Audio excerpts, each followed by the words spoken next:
What's up, everybody, and welcome to a brand new episode of Spoilers Only.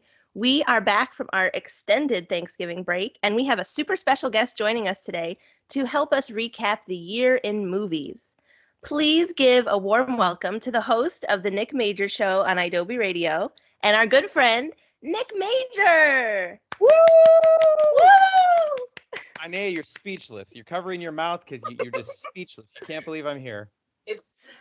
It's the Major Spoiler Show. Major spoilers only. Woo! Thanks for having me. I'm excited to talk about movies and see what you guys saw. I have a feeling you guys watched a lot more than me movie-wise this year. I watched a lot of shows, so I might sprinkle in a show if that's acceptable. That's wishful thinking, man. I mean, yeah, shows are we talk it all. But for the most part, I've seen some movies. But yeah, let's freaking do this thing. How are you guys doing? How's the Thanksgiving? How's the podcast? I'm pumped for you. Thanksgiving was cool. It was a rather chill one, rather than a big meetup. So was moving over the break. So oh, nice. Here I am in a new setting.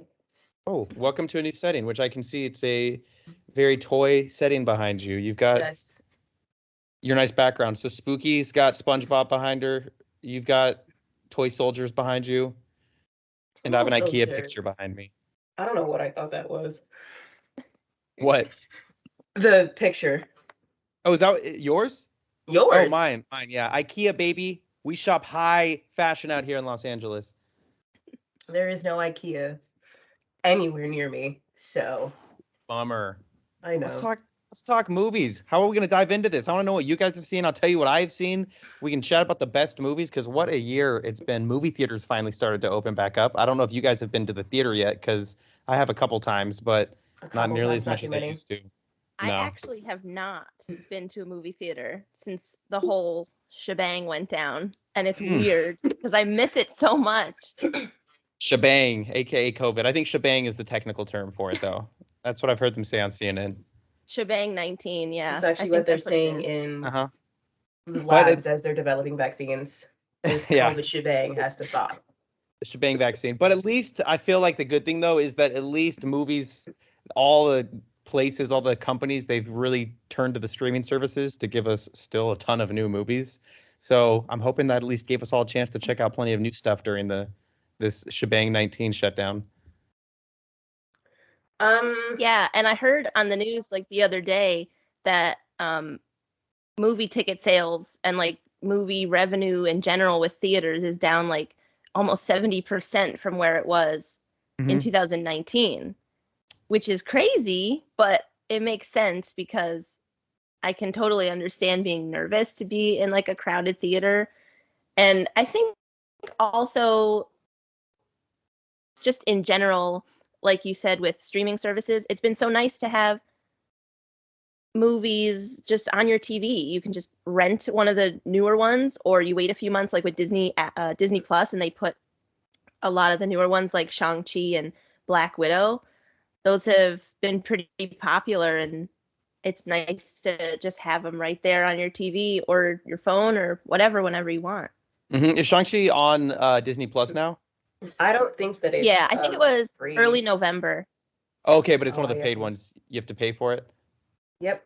No, as of November 12th. It's Ane, get your stuff together. I'm sorry. Every answer you're saying is wrong. Well, somebody has to be wrong. I'm taking one for the team. It's usually me, so I appreciate that. But yeah, and because I do love movie theaters, and I think there's always going to be a good market and interest for it. But also now at home, I feel like, because with movie theaters, it used to be because it was a big screen and it sounded so good. But now we have that at home. Like, it's not uncommon for us to all have our own big TVs and good sound. You don't have to pay $100 for popcorn and candy. And you don't have to pay $100 for popcorn and candy. I still sneak that stuff in, though. I still sneak it like going to movie theaters. Me too. Okay, I was joking. You've all been caught on recording. I'm sending this to the Movie Theater Association of America. No. Listen. No, we can't have that.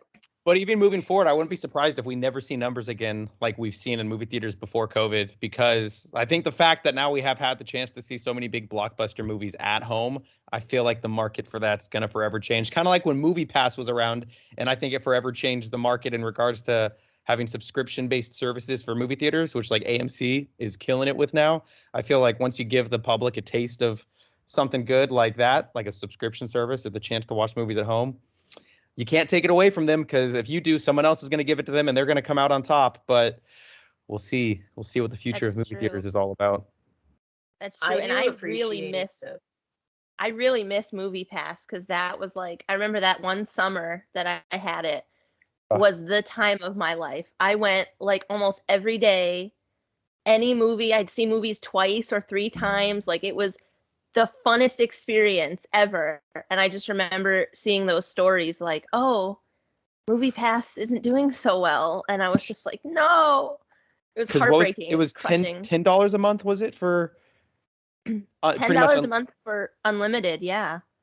I don't know, Tony, my friend Tony, that you guys know, he probably single-handedly tanked Movie Pass because he saw so many movies. It was like a deal too good to be true. But then we saw AMC A-List, because they're just kind of the same thing, but a much more viable situation. But I can't wait for a documentary to come about the story of Movie Pass. I think that's going to be such a crazy story, because change the movie theater going experience.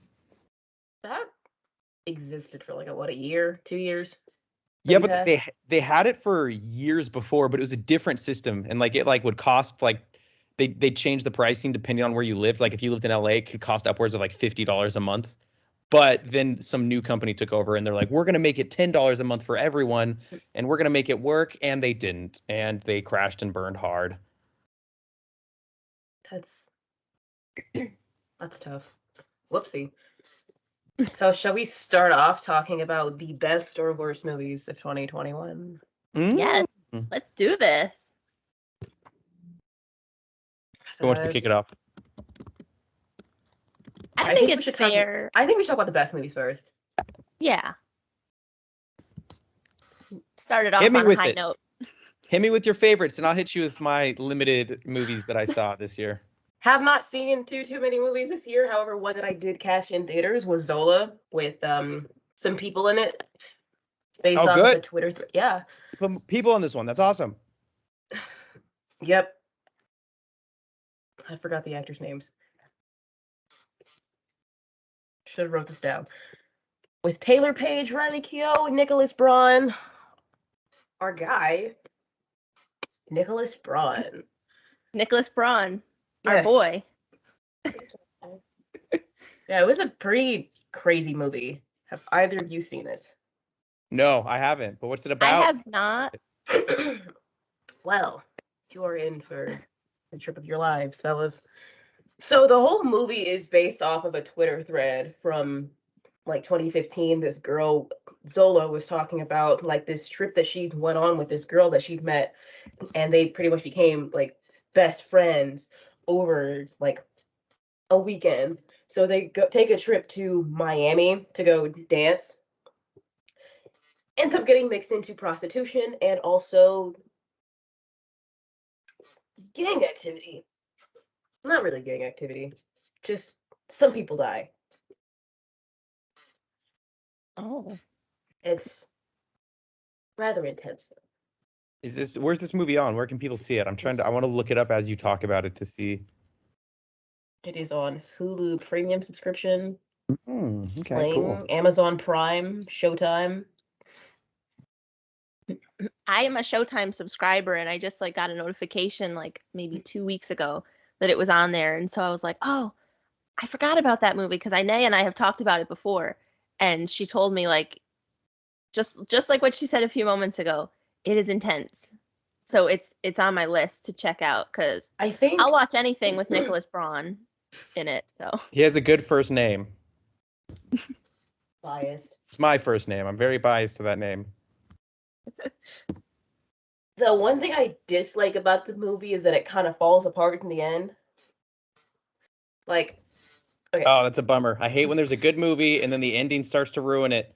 It's just, it ends so abruptly. They're just in a car and they're driving. The guy, Nicholas Braun's character, Derek, anyway. So they're all in Miami. He's mad that his girlfriend, played by Riley Keough, Stephanie, is back into, prostituting herself out. Kind of. So he's upset about that, and he's like, hey man, it's either you come home now or I'm gonna kill myself. So he jumps off of the balcony in the house that they're in. He lives, but they're in this car driving to the hospital, I assume, and his head's busted up and he's crying, and the movie just ends. Oh my God. The movie just ends there. So I felt like it could have been fleshed out a little more, but Do you think that sets it up for like a sequel? I was gonna say that. No, No? you're just like, nope. They just decided to wrap that No. story up. Yeah, because I mean, it's based on a Twitter story, so there really was no like. Oh, it's based two. off a Twitter story. How so? Like was it a real thing that happened that was documented on Twitter, or was it just some tweets that people made? No, okay. Oh, you didn't hear that part. Okay, so real life lady, Isaiah King, Zola. She tweeted out this story, was like, hey, when you hear about how me and this one girl fell out, it's a long story, but it's super suspenseful. So it's like this like 200 tweet thread that she tweeted about this story from this weekend that she had with this girl, and the movie was based off of that story that she told. And it's a really good question to ask whether or not it's true, because there are some parts where it's just like, this sounds a little fake. When the zombie apocalypse happens. Hated that part. No, because also the other girl that was involved in the story, she came forward and was like, yeah, she's talking about me in the story, but it didn't happen like that. They also talk about that in the movie, how she kind of was like, yeah, that happened, but it happened this way. So nobody really knows whether or not it happened or what truly happened. Yeah. But all in all, it's still ranked as a favorite of yours for 2021. I gave it like a 7 out of 10. And it was a favorite of yours, and it was only a 7. 7 or 8. Listen, the ending was 7 or 8. I don't know. All right. To be fair, I have not seen like a huge amount of movies to be like, yeah, on a scale of 1 to 100, I would rank it at a 76, because whatever was, it was pretty good. It was a fun movie. However, it could have been better. Check it out on Hulu. If you have the premium subscription. Oh, yeah. That's where they get me. Because I think I have Hulu, and I think I'll be good to watch something. And I'm like, oh, yeah, this is on Hulu. And then I go to check it, and it's like, you need to upgrade to this other one. And I'm like, I already paid for this one. Stop showing me these movies.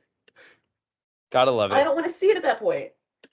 It's on Showtime as well, or Amazon Prime. Oh, geez. So it's everywhere. Who wants to take the next one? I can take one. Spooky, you can take one. Did we cover this one? Do we want to add any other comments about it?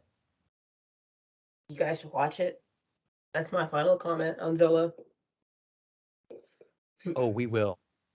Mm-hmm. You should. Count me in. Well, that's a desk. All right, so who's taking the talking stick to talk about the next movie? Talking stick. Becca, you want to take one? You want me to take one? Sure. I'm down for whatever. I can take one. Yeah. Last night, I finished watching Tick, Tick, Boom on Netflix and bawled my eyes out. Ooh, that's one new one with Andrew Garfield. Is that right? Yes, that's correct. Directed by Lin-Manuel Miranda. Ooh, I didn't realize that. Amazing. He had like a little cameo in it, and there were all these Broadway cameos that I was just screaming. It just reminded me of that meme of, is it Spider-Man or Superman who's like pointing at each other? Spider-Man. And Andrew Garfield is Spider-Man, right? Yeah. My favorite. Yeah. Okay, so I was making sure that made sense. It reminded me of that meme where they were all pointing at each other because it was just, everybody was Broadway, and I just kept pointing at the TV. But yeah, it was, man,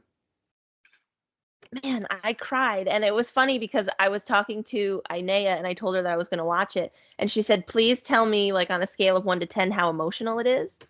Because we both cry at movies and we're not afraid to, and it just happens. And we try to like prevent that from happening as best as possible. But I would say like 6 out of 10 emotion wise, because there's certain parts, like the music was fantastic, the acting was great. I've been seeing a lot of online chatter about possibly Andrew Garfield getting nominated for some Oscars for it. And I could definitely see that happening because it was really good. And so it's the story of Jonathan Larson, who was the creator of Rent, the musical, and as well as the Tick, Tick, Boom musical, because that was like a autobiographical musical of sorts. And there's a lot of flashbacks and flashbacks in the movie, where it kind of starts out in 1992, where he's performing Tick, Tick, Boom in front of an audience. And he talks about the week leading up to his 30th birthday. And then throughout the movie, it goes back to 1990. And you see him working at the diner, and he was working on his musical, and it was I hope I'm pronouncing it right. It was Superbia was the musical, and it was like this futuristic type rock opera, sort of. Now, I know Inea is a good musical theater person like me. Was that a real musical, or was that just the basis for the Tick, Tick, Boom musical? Because I never looked into that. I couldn't remember if that was real. Don't let us down, Inea. Don't let us down. She asked you. She said, you are the pro at this, and I expect you to know this answer. You would not let me down, so hit me with some truth. I don't know. Wow. I don't know. Listen, I'm not that deep into that. Just very surface level. You said Superbia? Hey, if it has to do with Book of Mormon, I know that one. So, but I don't think that is relevant to this conversation. Not this one. I'm sorry, what was the question again? Well, basically, I don't think it's a real musical. And if there's people out there listening to this and it is a real musical, I apologize, because I try to be as up on Broadway as possible. But so basically, he feels pressured to make a big move in his career before he turns 30, because he wants to be like his idol, Stephen Sondheim. And unfortunately, Stephen Sondheim just recently passed away. And towards the end of the film, there's actually a voicemail that was left on Jonathan Larson's answering machine. And Stephen Sondheim actually voiced the voicemail that's in this musical, in this movie. And it was kind of bittersweet to hear that, because he had just recently passed, and it was kind of a shock, because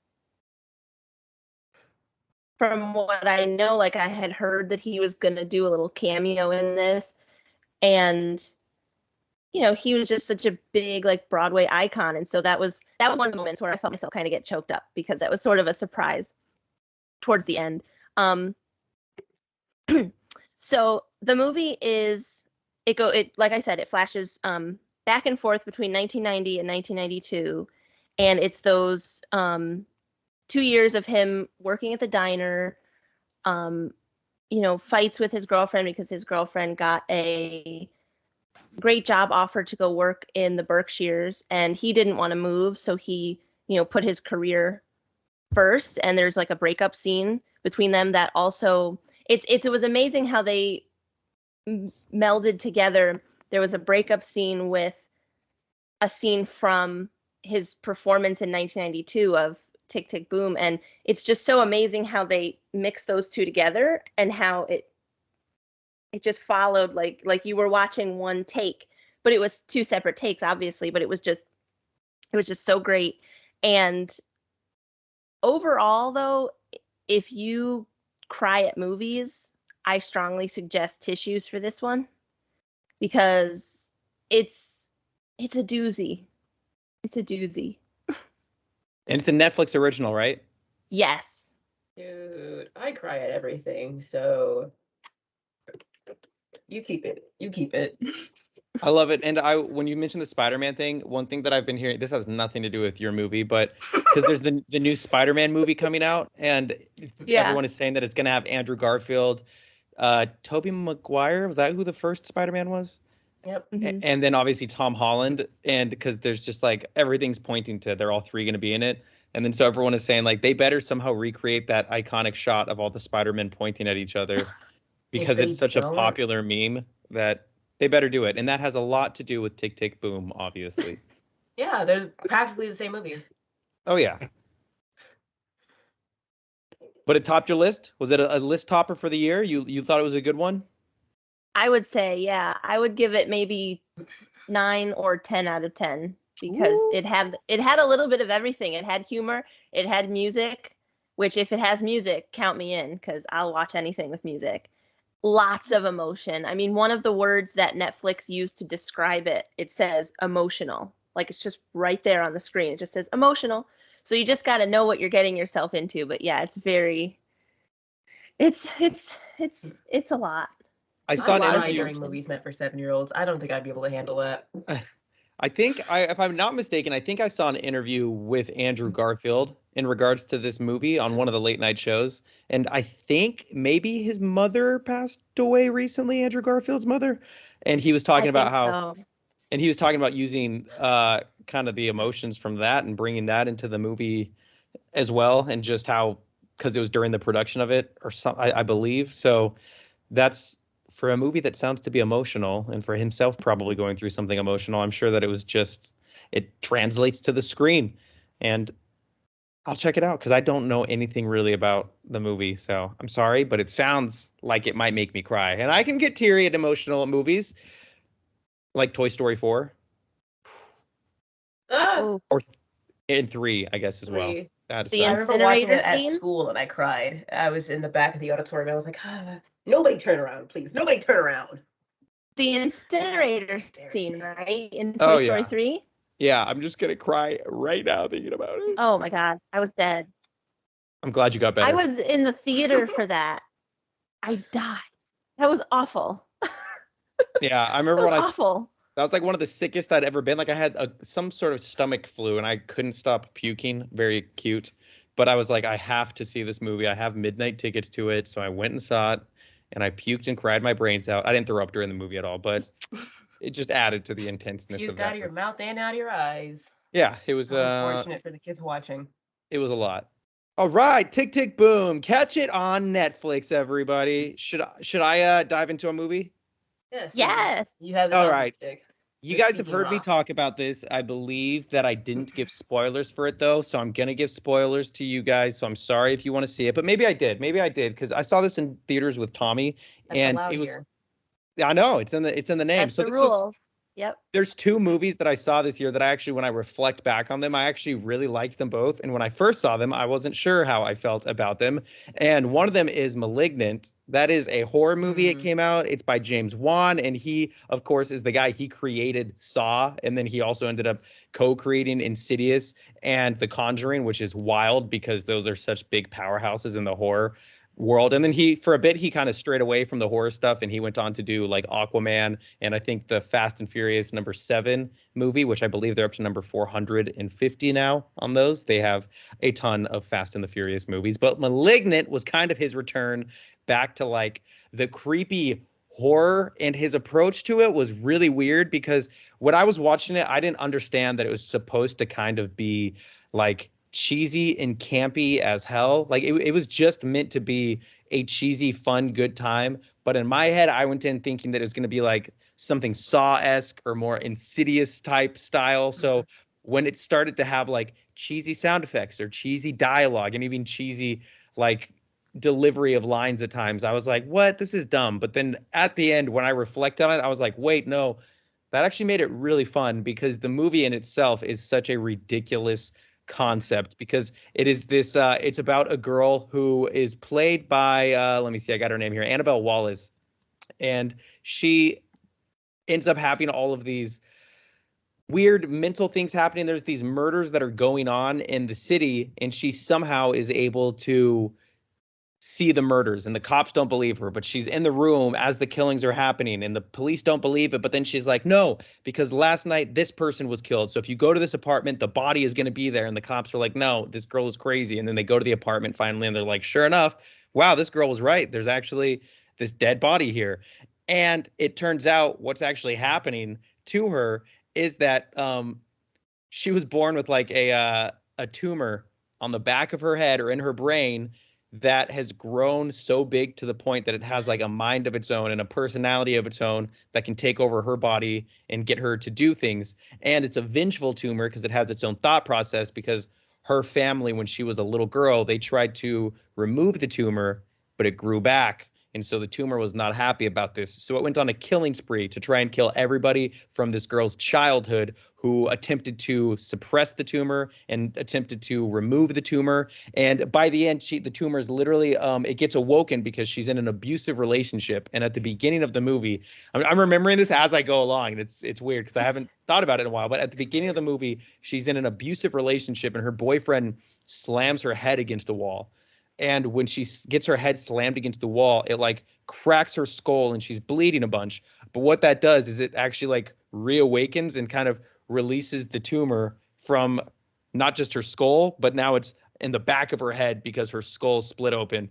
So when like she moves her hair to the side, you can see this twisted little demon face of a tumor that it's like a fully functioning face. And when it takes over and takes control of her, she walks backwards. So the tumor is front facing. And it's just such a ridiculous plot that is so silly and weird to watch play out that it would have to be kind of a campy movie the way that it's told. And it has like cheesy 90s sound effects and musics and jump scares that, again, when I was watching it, I thought was dumb. When it ended, I saw it with my friend Tommy and I was like, that was dumb. And then as I let it sink in with me more, and it was one of the few movies I saw in theaters this year, then I was like, hold on, that was actually really good and fun and not your typical horror movie. And for it to be James Wan, who's just like a powerhouse filmmaker, I kind of stepped back too and I was like, this guy knows what he's doing. He knows the approach that he was trying to make with this. And I thought he killed it with it, actually. And it's so funny now to reflect back on what I initially thought of it versus what now I think about it. Because now I think it's a great movie. And when I first saw it, I thought it was kind of a dumb movie. But I love horror. I love gore and bloody and all that stuff. And that's why I was excited to see this. And then when I reflect again now back on it, I'm like, that was actually a really fun, clever plot because I don't know the last time I saw a horror movie that I actually felt was really original. And this was not just the concept was original, but even the execution of it being kind of cheesy and campy. That just added a whole new funness to it. And then just the absurdity of this girl having a living tumor on the back of her head that was making her go out and kill people was just ridiculous. So I really liked it. I'd give it like a 8 or 9 out of 10. It didn't do that well in the box office. It made like $34 million. It cost $40 million to make, but I feel like any movie's box office numbers are hard to judge right now because of the climate of movie theaters and COVID. The shebang virus. Yeah, the shebang virus that's just been taking over. But if you like really weird horror movies, I definitely think this is a unique one. It has such a mixed response because I think a lot of people don't get that it's supposed to be cheesy at times, which now that I think it is supposed to be cheesy, I think it totally works.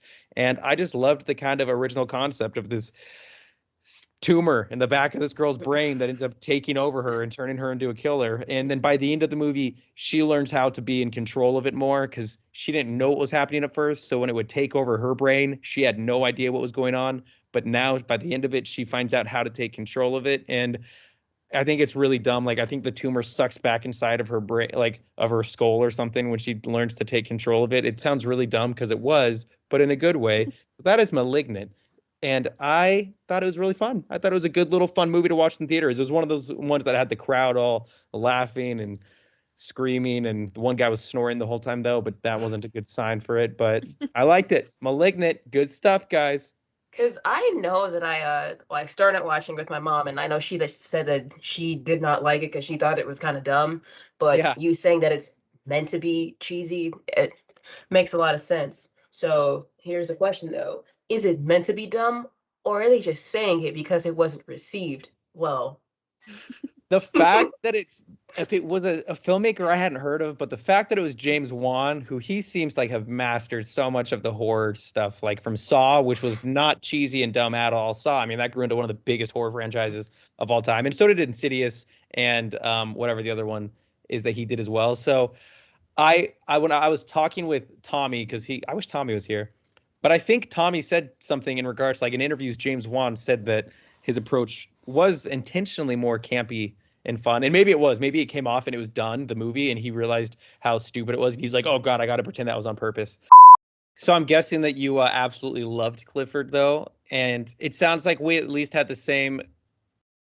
What I'm guessing Clifford would have been a much better movie if it was the R-rated movie that we know any Clifford the Big Red Dog movie really would be. Either R-rated or I wish they would stick with the source material. They strayed away from the source material, and now it was a mess. Oh, so you're like a OG source material Clifford fan, it sounds like. I mean, the PBS Kids show, yeah. I actually did. I didn't have cable growing up. Me neither. The amount of like little kid shows that I was forced to watch like into high school, I was just like, what's on? All right, Clifford the Big Red Dog is on, so let's check it out. I mean, that was me. Yeah, definitely. Because for some reason, yeah, we're actually going to talk about this. So for some reason in the movie, they're in the city, which does not make sense because in the show and in the books, Clifford was in the countryside because he's a dog that's for some reason a mutant and is giant. So him just cruising down whatever city that they were in, I don't know, San Francisco probably. I'm probably making that up. Does not make sense for a dog that enormous to be in a city. And I get that in the show, they moved to the country after a while, but like in the movie, they make it seem like everybody was very supportive of Clifford like staying in the city. Like the entire town was like, "This is Clifford's home." So maybe they're gonna. Did he once pee a river's worth of pee in that movie on the street? No. However, How? Unacceptable. However, I'm not gonna lie, I fell asleep for like 5 minutes through the movie. It was a very long night. So you're saying there's a chance. There's a chance in those 5 minutes it was just the most R-rated film that any dog would bring to a children's movie. I think they he peed at a in the vet at the vet. In fact, let me go ask my little brother. You two talk amongst yourselves, and I'll go ask him the question. Woo! Yeah, that's the real important stuff. But I'm assuming you did not see Clifford the Big Red Dog, Becca. No, I didn't even know that it was coming out. I saw one commercial, but I thought it was like next year. I didn't even know. I remember I heard about it a long time ago, and then I saw like a billboard for it. Because one thing in LA I noticed when I moved here is like all the billboards here are about movies, because that's the industry out here. Like when I grew up in Reno, all the billboards were for like local businesses or like local things coming to town. But in LA, it's all movies. So then one day I saw like Clifford the Big Red Dog on a billboard, and I was like, oh, that's coming out. I will not be seeing that. I have zero interest in watching that unless it was rated R, which it was not. Do we have an answer, Inea? I see movement on the toy soldiers behind you on the Zoom screen. Okay, moment of truth. Did Clifford the Big Red Dog pee in the movie? Yes. Drum roll. Yes. And he did. Yeah, I just had to ask him. He was like, well, yeah. Did he accidentally kill anybody in the movie? Because come on, a dog that big running around. It's how I feel like about. But there was unfortunately a vor scene in the movie. How so? A voyeur scene? No, vor. Vor? Yes. What's vor? Oh God, I don't want to have to be the one to tell you this. What does like podcast come to? Not like voyeur, not VOY. No, VORE. Oh God, okay. What? Get me with that. I'm confused too. I'm confused.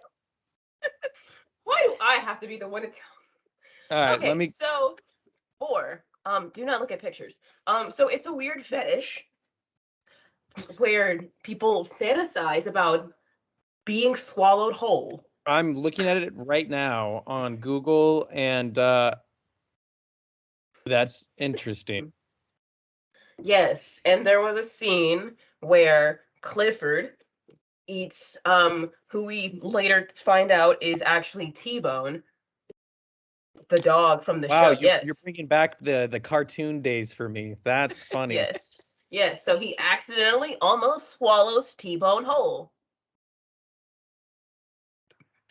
Absolutely heartbreaking. And next movie that we're going to He talk about, I think lives. He lives. It's Cliff the okay. Big Red Dog enough, guys. So that was awesome. Gonna clear my Google search history now Yeah, after that. gonna make sure my family doesn't see I've been looking up vor. Um, that was interesting.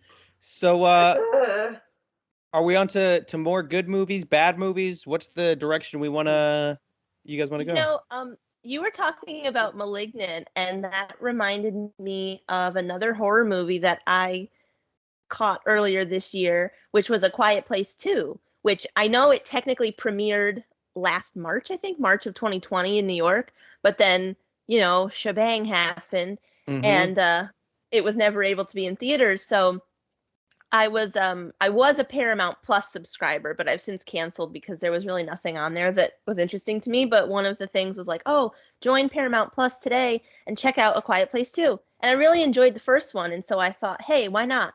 Um, and I think the second one holds up pretty well. Sometimes with like horror movie sequels, it can really go one way or another. But with the second one, I really enjoyed it. And you know, after what happened in the first movie. Have you guys seen the first one? Oh I've seen yeah, the first one, but not the second one. I really like them forgot to put both. that on my list. Yeah. And the first one, and one of the most fun things was that's a movie that was worth seeing in theaters because it was just so weird to see it in a group of people to where you couldn't even eat your popcorn because if you made Mm-hmm. any noise, everyone was going to hear you. So yeah, back to the sequel though, which did come out this year in May, I think. Yeah, I think I saw it around maybe June or July, so it was kind of early summer. So it has been quite a while since I've seen it. Um, but I really loved because, John Krasinski's character unfortunately died in the first one. And I loved the story progression of how like it started off before everything happened and you got to see what that first day was like because I remember it started off at like a baseball game Baseball game, yeah, I remember. and everyone's like, "Oh my God, what's going on?" And then these big monsters come out of nowhere.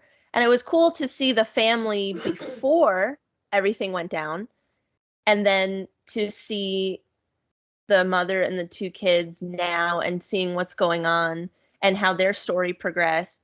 And I really loved the addition of, I hope I'm pronouncing his name correctly. Is it Killian Murphy? Yeah, it I hope is. I'm saying that right. Yeah.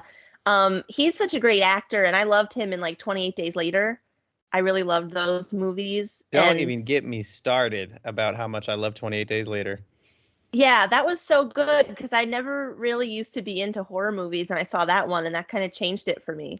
I really like learned to appreciate them more after I saw that because it was really good. So I'd love to see him in it. And I remember this one scene where like after they had met and he was like kind of hesitant to sort of help them out even though they had known the family like had known him before everything went down, and there was this scene where he had like this chamber in this like warehouse that Factory, he had been yeah. staying in. Yeah, and it was like underground. He was like in a chamber, and there was like this baby chamber inside the big chamber, and all of them went into this little chamber, but there was no oxygen. So like I remember there was a scene where I'm pretty sure the two kids were in there and the mother was out like Yeah. foraging for stuff, and they almost ran out of oxygen, and that was more scarier to me than like some of the monster parts.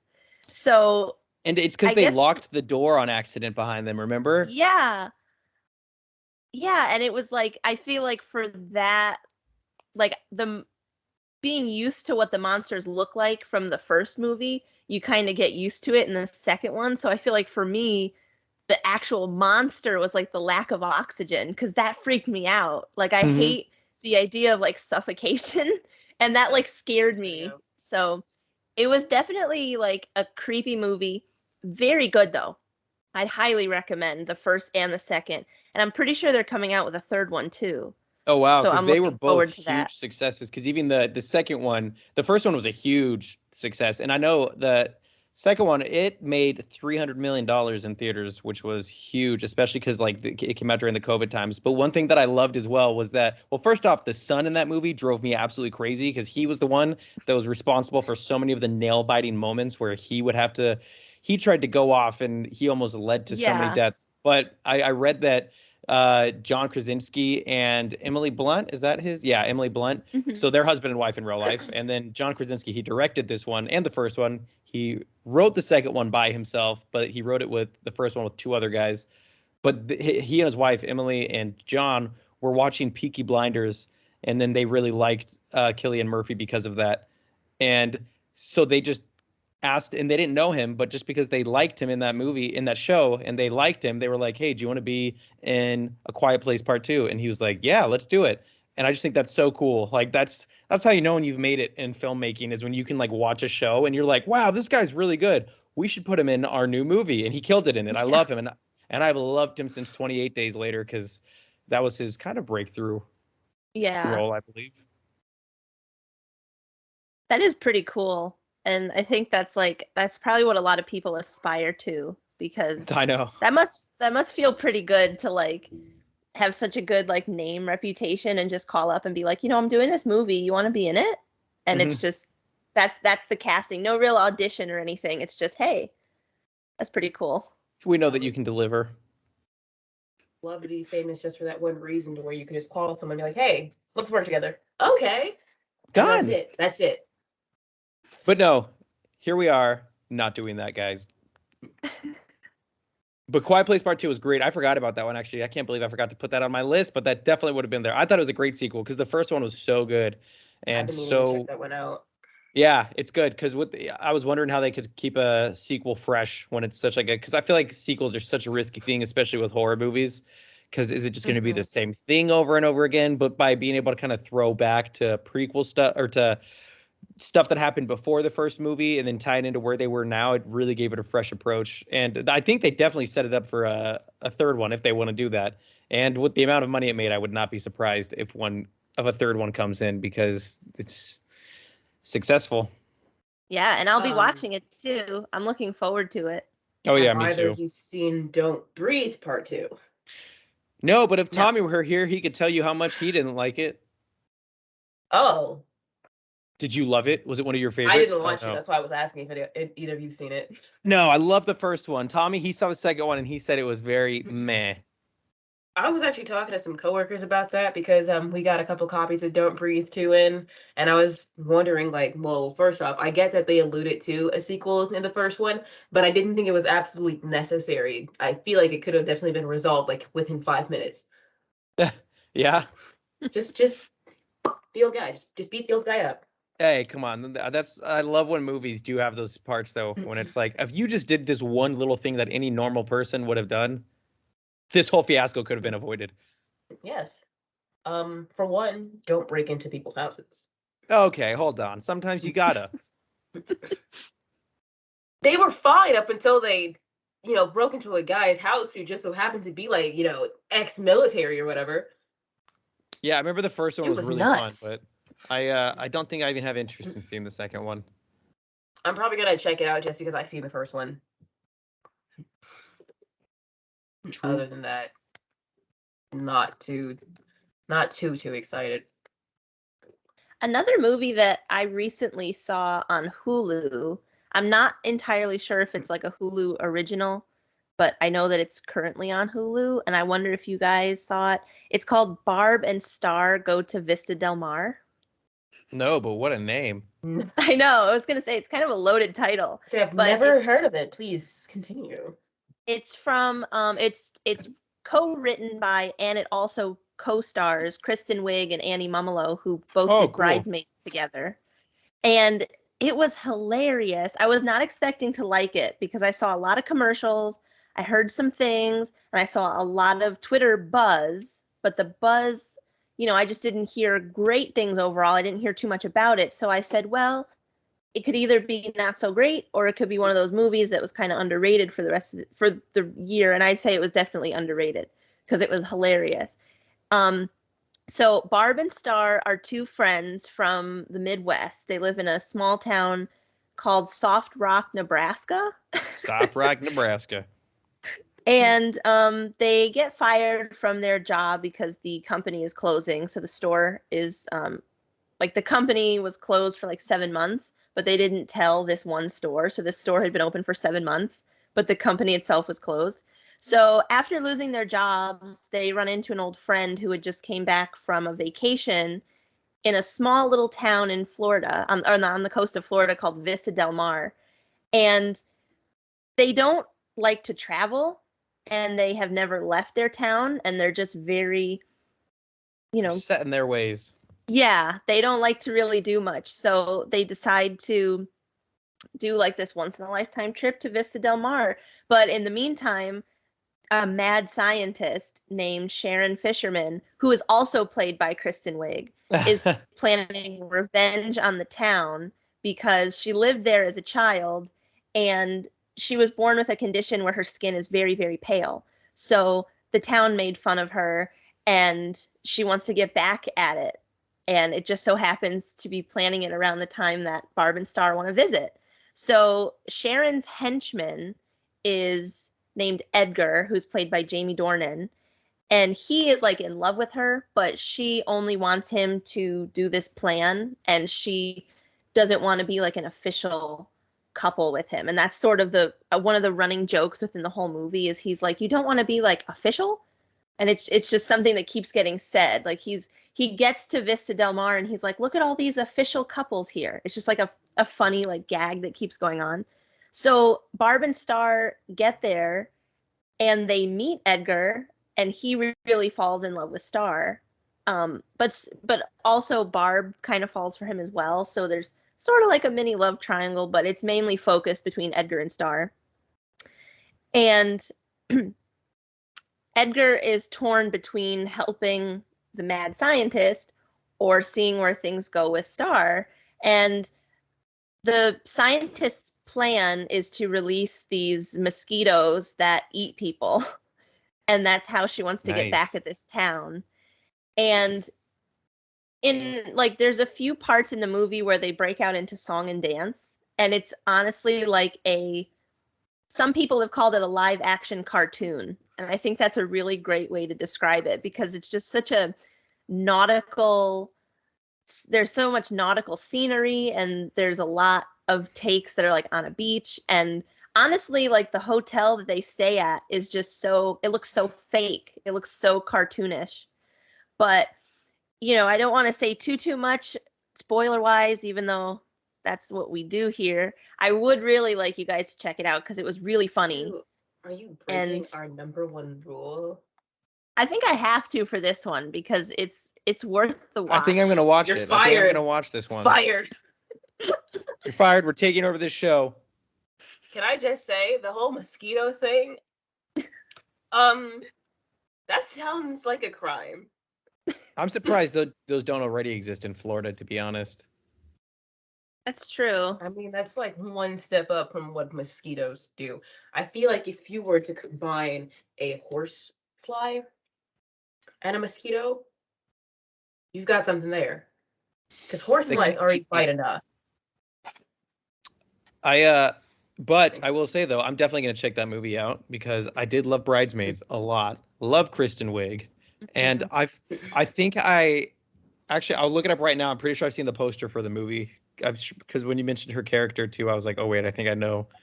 Let me see. What was it called?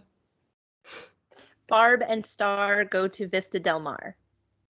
Oh wow, that looks great already. Just the poster looks. Yeah, I did. I know I saw the poster for it, and I was just like, "What is this? Did it go into theaters at all, or was it just directly on?" Oh wow, I'm it not sure. Came out back in February, actually. I am putting it my list because that sounded just whimsical enough for me to enjoy thoroughly. Yeah, it was really good. I was surprised. So I feel like for me, I'd say that was my favorite movie of the year. Really? It had a little bit of everything.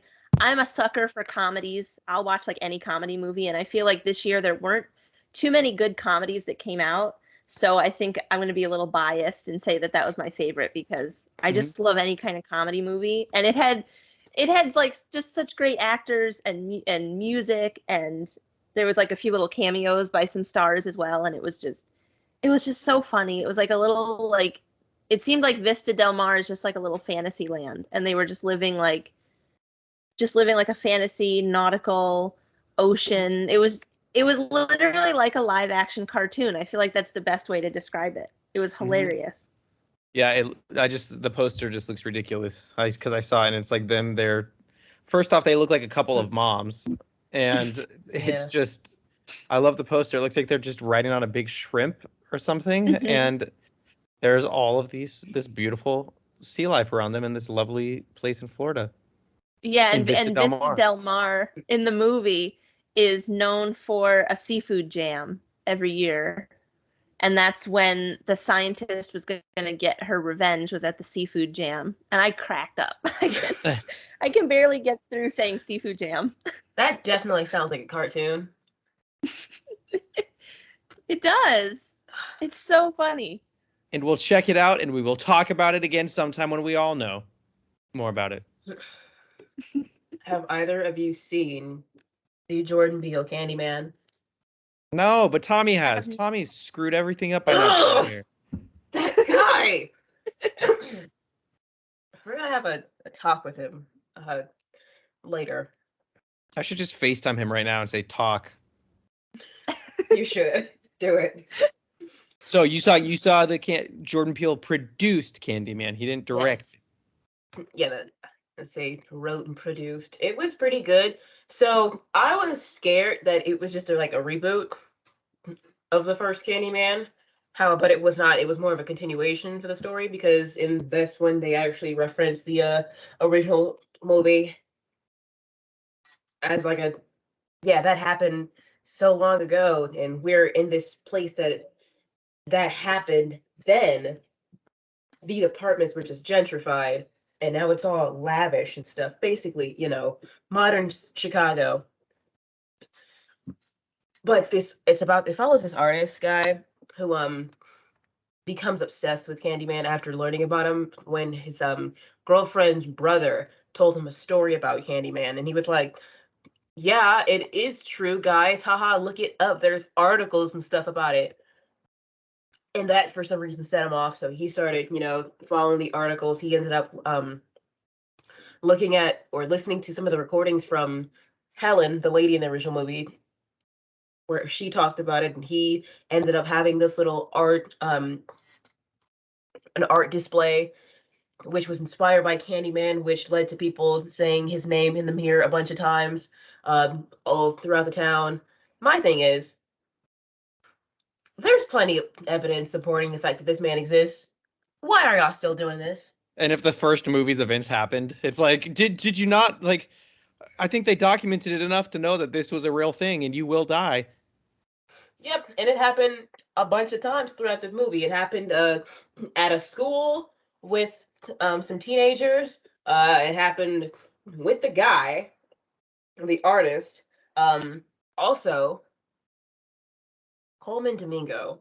He was in Zola. He was also in this movie as well. Oh, cool. Who was, for some reason, Candyman's super fan. I don't know how to describe it other than Candy fan.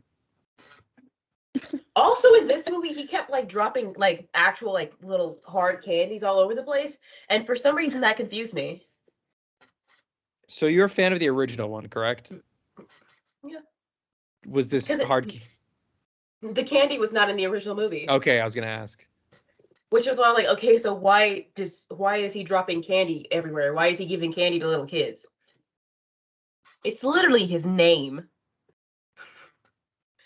I don't know how I completely forgot that fact, but it's whatever. Would definitely recommend. They 100% step it up with the gore, which is obviously what they do with all these reboots and modern sequels and stuff. Oh, so you did like it though, and you would recommend it. I couldn't tell what direction you were going. Oh, okay. It was good. Hell yeah. And I do like me a good horror movie, but I think I need to watch the original one first because I've actually never seen the original Candyman, Really? and I feel like I should. That is one Yeah, movie I'm I the watched and I same. should not have as a kid. Candyman and Bloody Mary. Definitely was traumatized from So those movies. that's what you were Mm, watching while your brother was watching Clifford the Big Red Dog. You were watching Candyman as a kid.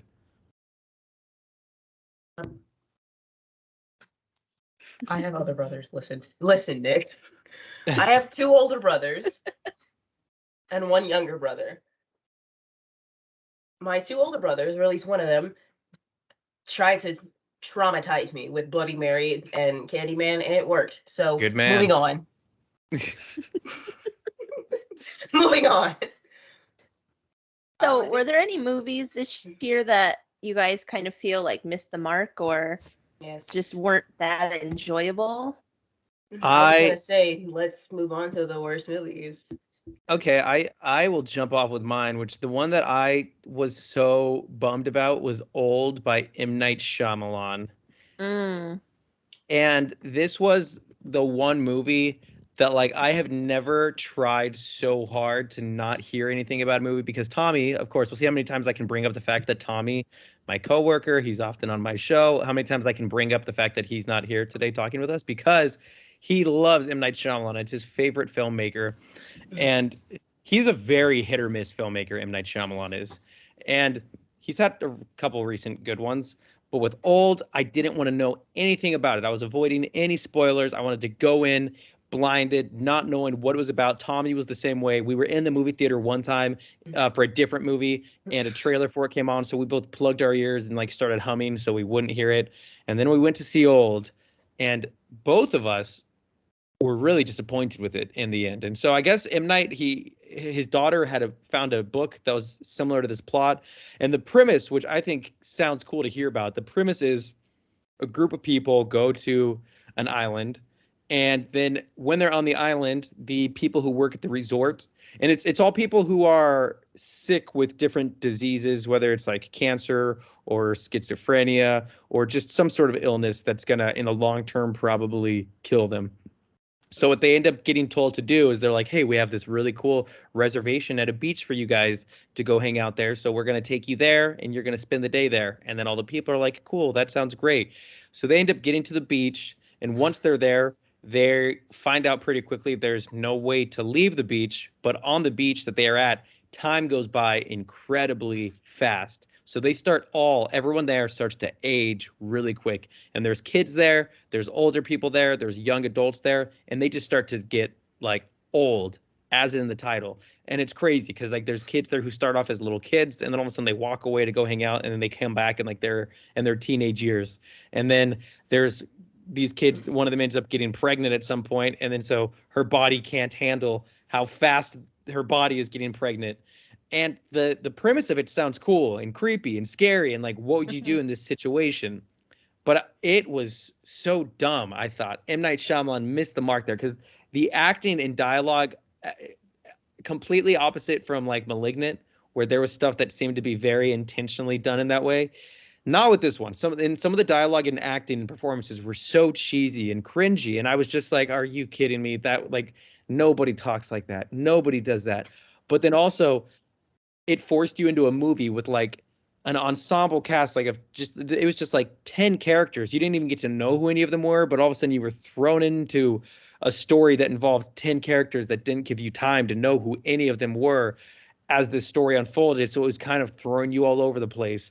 And the fact that they were aging so rapidly, I felt like was a really good chance for them to make good use of like crazy prosthetic makeup. But for the whole premise of it being that they got really old and this and that, I was really disappointed with how the even the look of it was because they didn't even look some of them when they were supposed to be looking older. It didn't even look like they were that much older. And I was like, that would have been cool if they like went all out with the prosthetics and they really just sold this old look. But from the acting to even just the pacing of it was weird.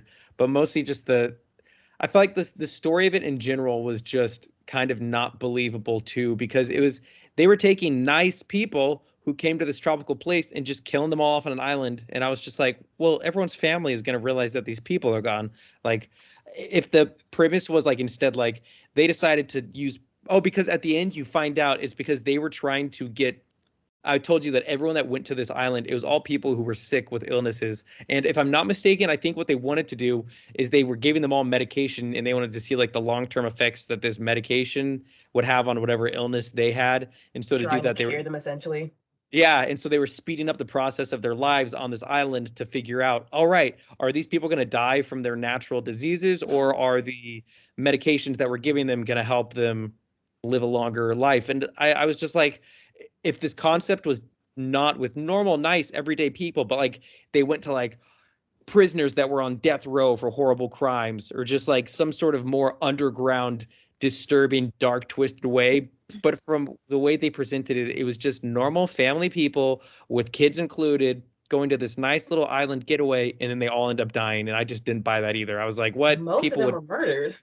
Yeah. Oh, so you I was saw like, it? most of them weren't even like killed from natural causes. Like, there was a doctor guy who just went around stabbing But everyone, like, oh, I think he's gonna steal my But house didn't or whatever. I think he started to go crazy because he had like schizophrenia or something, and because of the old sped up pacing on the island, it started to take over his brain. So he started to like lose his mind. But you saw it, Inea. What did you think of the movie? I felt like it had potential, but it fell off. I agree with you when you said that, it would make a lot more sense or be a lot more dark if it was like prison inmates or something rather than just a normal family that's going through, a divorce. And then Hmm. there's a bunch of other people who are just some pretty happy family people. Also, what kind of name is mid-size sedan? Wait, does that have to do with the movie? Yes, the rapper guy. His name was mid-size Oh, sedan. yeah, there's a, and that just shows the stupid cheesiness of it. Yeah, I forgot about the rapper guy. Yeah, there was a rapper in the movie, and he was like some big, and he was like some big rapper too. And that's also to where I was thinking, like, what? Not only are you just bringing regular families and happy people to this island to kill, you're bringing some famous rapper to this island to kill. You don't think eventually people are going to start to notice that everyone who's going They to this place is not the coming family back? was like, hey, well, they have like our information. They can make it seem like we didn't leave. Do you guys not know other people? I think your neighbors are gonna notice that you have not left your house or Yeah. came back home in You're at a while. Yeah, your kids' schools, the people that you work at. I was just like, all right, there's a bit of a story. And M. Night Shyamalan, he acts in all of his movies, and he gave himself. He wasn't even in it that much, but he was in this one too much. If you remember, he was the guy who was driving the van that was driving the people to the beach, and I was just like, he's a bad actor anyway. And I still have never fully forgiven him for what he did to the Avatar: The Last Airbender No, it live does not action movie. exist. So, when he does a bad movie, it just reminds me of why I have issues with him. But it was you didn't see the movie Spooky? I did not, even though I was very excited for it because I usually love M. Night Shyamalan movies. I've seen, I think, mostly all of his movies, or at least I've tried to. And I mean, one of my favorites of his is like The Happening, Oh which yeah, is and that was very it's mixed it's a reviewed. it's a bad movie, but it's like there's parts of it that it's so bad it's good in a Uh-huh. way. And I was really hoping that it would come out that this would be like that.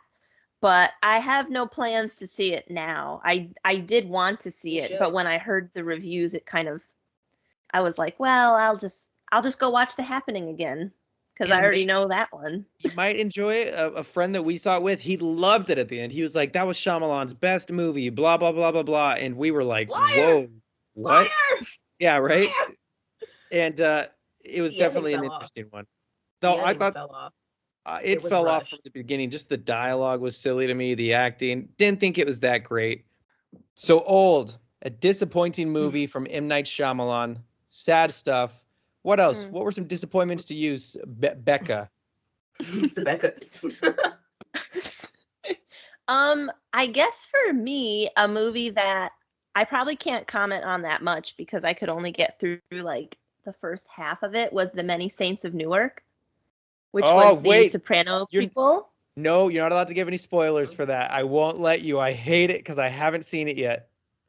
I won't give any spoilers because I barely even watched it. I couldn't really get through it. So I have nothing to say except it was kind of disappointing. And I know to the point where What's that? it was kind of disappointing to like the fact that I couldn't really watch it that much because it was just, for me, it was hard to get into. I loved the fact that James Gandolfini's son was playing him. He looked so similar to him. I think that was such a nice ode to his father because, the Tony Soprano character is so iconic. And I mean, that was just, I loved that. And I had such high hopes, but I'm sort of like the others because I know a lot of people said that they were disappointed. So unfortunately, I was too. That's too bad because I've been really looking forward to it because me and my friend Gabby, we have been planning on watching it. We have not yet. And I buckled down and watched The Sopranos because of it. So I'm very eager to see it. And I've heard very hit or miss mixed reviews about it. And I love the fact that his son was playing him. And I even know that he told his son to not get into acting. But then when he passed away in 2013, I think, or 14 or something like that. I forget which year exactly. But I thought it was really cool that he got to come back and bring back his dad's character to life. But how did he do in it? How was his acting from what you saw? From what I saw, he was doing very well. And I know that I'm pretty sure the story itself was like, I can't really remember if there was a narration, but I know that the story was being told by the father of Christopher Moltisanti. Uh-huh. I'm pretty sure. And I loved that you were learning about, some of the history of those characters because The Sopranos is such iconic television. I mean, that changed a lot. Oh, it did. I was unfortunately never seen it. I was very disappointed to learn that it was not about music. You thought it was just about soprano music and singing. Yeah. It was an iconic show, though. It definitely changed the quality, and I know it was a game changer for HBO and just being able to put like movie quality TV shows together. And I'm bummed to hear that you didn't love the movie. And I'm sorry, Inea, that I'm making you go against everything this podcast is about by saying, wait, hold on. No spoilers for this one because I do want to watch it. It's like the third time. It's just, listen. Gee. I'm sorry. But have you finished, did you finish all 6 seasons? I'm on the 6th season right now. Okay. Because we need to talk about, the finale. I really need to know your thoughts once that's all done. Which I kind of know what the actual last shot of it is because I remember when it came out, it was such a controversial one where he's just sitting in a diner and then it just cuts to black and that's how the show ends and everyone was just like, wait, what? And I don't know what leads up to that moment exactly. I still have to get there, but I will definitely let you know. And with that, I will also watch the Many Saints of Newark probably before I watch Succession. So, oops.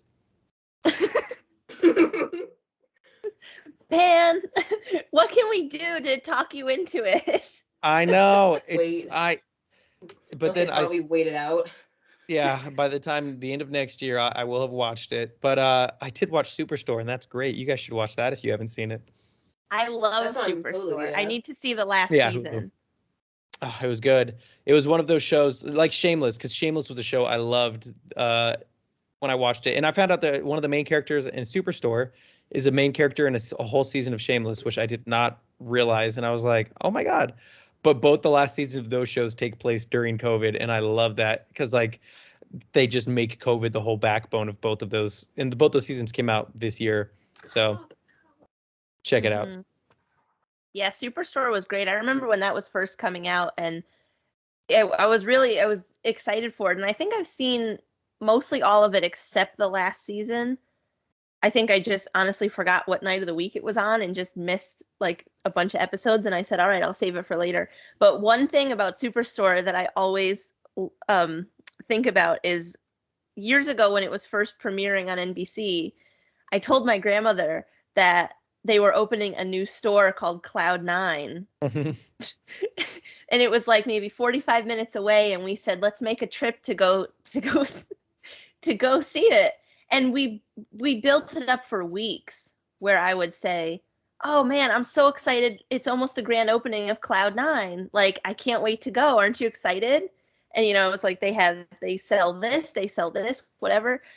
And then the night that Superstore was coming out, I put it on the TV, and she's like, "Wait, that's Cloud9." And she was you so could grab a disappointed, and I feel so terrible.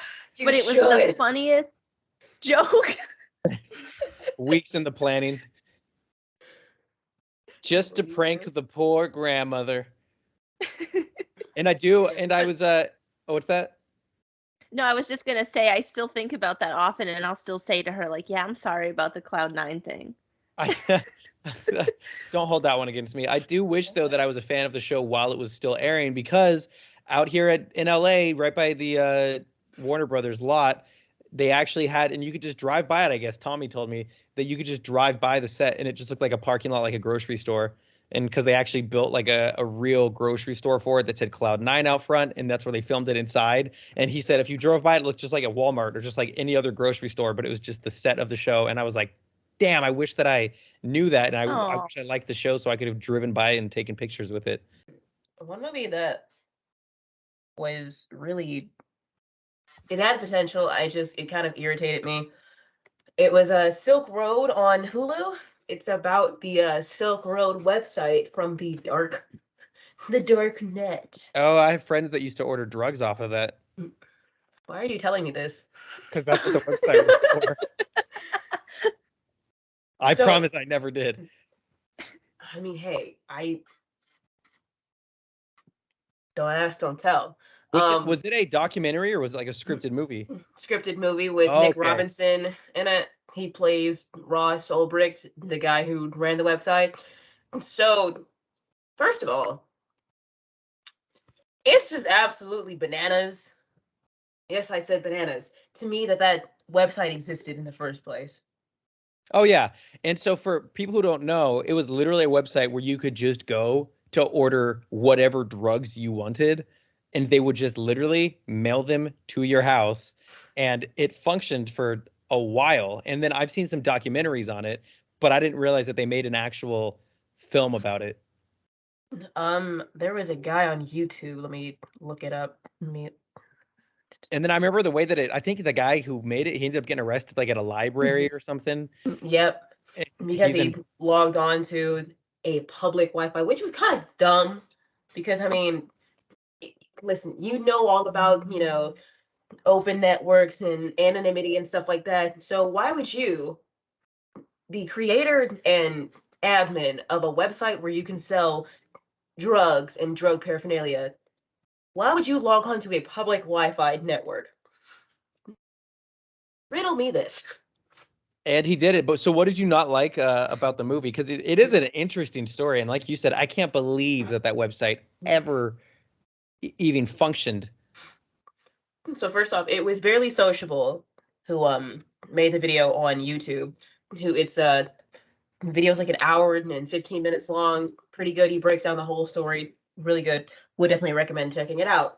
But the movie, it was really weird because we don't know too much about the characters. Like, we just know the guy, he's a libertarian. He's all like, freedoms, it should be like, my right to buy drugs offline. First of all, you're saying that you want like an online drug marketplace? That's just Craigslist if you know how to use it. Whoa, okay. Not First-hand experience, huh? What are you not Oh my telling God. us, Inea? Oh, like, I'll let you know any. No. I fear I've said too much. Anyway. So yeah. I feel like you can get anything off Craigslist if you use the right keywords, but whatever. That's irrelevant. So the movie, they don't really show how they show how the website blew up, but I felt like it was not really a logical way because they contact this guy who writes an article about the website. My thing is, so did you tell this reporter the link to the website? Because mind you, it's a .onion website, so it's not going to be like a direct link. It's got to have some random characters in it, and their .onion sites are kind of hard to find, which is the point of that.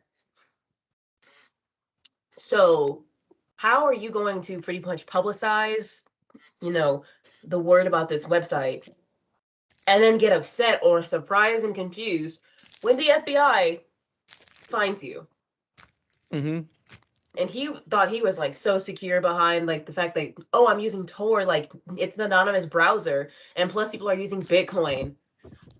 You're not gonna hide from the government that well on a browser that was created by the government. One thing that's funny is I remember when that website was around, which I truly never used it. Believe it or not, I'm not a drug user, but I'm Are you just lying? naturally this hyper. No, but when I know people now who I've talked to who used it in the past, because the currency that they would use on it was Bitcoin. That's Yeah. how people would buy stuff on it because it was all anonymous. But at that time when that website was around, Bitcoin had no value to it. The only reason that they used it is because it was an anonymous money source. So I know people who like at the times they would buy like $100 of Bitcoin, which would be like dozens, if not hundreds of Bitcoins just so that they could buy stuff on Silk Road. And nowadays, that Bitcoin that they owned back then to buy like a bag of weed or something, it would be worth like hundreds of thousands and millions of dollars, which is Yeah, just because I crazy. looked up the conversion rate because I knew that it's definitely inflated over the years because Oh, like it has. on the movie it was like, oh, you can buy one weed for 1.5 Bitcoin. Uh-huh. So I Googled it and I forgot that this, took place in like 2011 to 2013. So I forgot to look up that time period for conversion. So when I looked up how much is $1 in Bitcoin, that's like $56,000. Yeah. Oh, yeah. So for a second, I thought that they were paying like $56,000 for one weed. For one single marijuana. And no, but yeah, that part's crazy of it. But that's definitely a story that I feel like is probably going to be better told in a documentary style than in a scripted movie. And whenever it's crazy stories like that, I always feel like that. I'm like, I'd rather be watching the documentary about this than us, Definitely. than somehow probably somewhat inaccurate and just not full representation of the actual story. And with something like Silk Road, there's so much anonymous stuff to it that it makes it hard to create characters and a story too, I feel like. Because in this movie, they don't tell you how they found vendors because they just had vendors like first day within the website setting up. First of Mm-hmm. all, how do people even know about this website? Because you can't accidentally stumble upon it. Like I said with Dot Onion sites, like you have to be told about them. So that was weird to me. And also, the main character, he all we see about him is very obsessed with my having my freedoms and whatnot. And also he becomes very invested and obsessed with this website to the point that like it's messing with his close relationships. But outside of those two things, we don't see too much about him. So I wish that we could have, dived into the details of the rest of the story. And also you're following like an FBI agent through his thing. He works in cyber crimes and he catches wind of this website and he, orders from the website and kind of does like excuse me, kind of does some close investigation. And he ends up taking Ross's money to pay for his daughter's preschool tuition, which is for some reason like $40,000. Okay, calm down. Your kid doesn't need a $40,000 preschool. Whatever. But yeah, for some reason, half the movie was about him. So they were trying to fill it, it sounds like. They were like, well, we don't know what kind of story to tell, so let's just start filling it out with stuff that people really don't care about. Yeah, but like you said, I feel like that story definitely would be better fleshed out in a documentary. Yeah. I feel like with this year, there wasn't too many good documentaries that came out. Talking about the Silk Road thing, because that does sound like it would be better as a documentary. I saw a documentary on Amazon, which it was split up into 4 episodes, but it really feels like it could have just been one long like movie documentary. Mm-hmm. And it was called Lula Rich, and it was about the controversy with the LuLaRoe like multi-level marketing company. And they like interviewed former people who worked for them and talked about how popular it was. And it was these leggings. Everybody had these LuLaRoe leggings. And like in order to cut corners, the owners of the company had, midway through everything, really cut down on good fabric, good quality leggings and everything. And so they were charging like a lot of money for these, but people, they'd send them out and they'd have holes in them and they'd rip in half and they were just terrible leggings by the time it was like, towards the end of it. And I'm not sure if the company is still together. Mm-hmm. I'm pretty sure there's so. a lot of investigations about it, but it kind of went in depth in how they sort of controlled those representatives to order all the pants. And I think there was some other clothing, but it was basically these leggings that was like the most famous thing. And trying to get them to sell as much as they buying these starter packages and all these packages of leggings. And, by the end of it, all these women would have boxes and boxes of leggings in their house that they weren't able to sell. They weren't able to donate or get rid of them because they weren't in good condition. And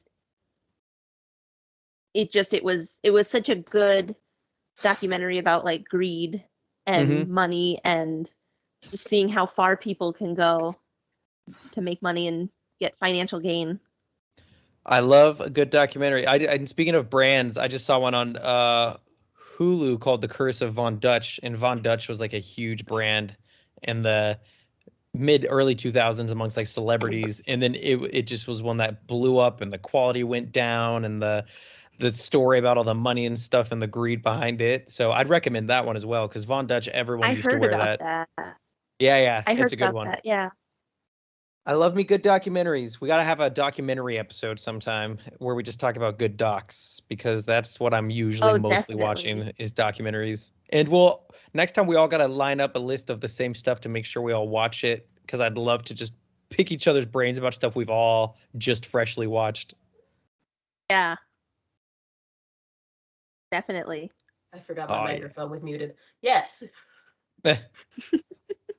I'm just excited. Theaters are opening back up, and I'm going to check out some of what you guys brought up. I definitely want to see that Kristen Wiig movie. I think I'm going to probably watch that one today, and I will dive into Succession. I promise. Sounds a little easier to just start off with one movie for now, though. Definitely. Yeah, definitely check that out and let me know what you thought, because it was hilarious. And it just, honestly, the best way is live action cartoon. So just kind of get yourself prepared for that. It's so good.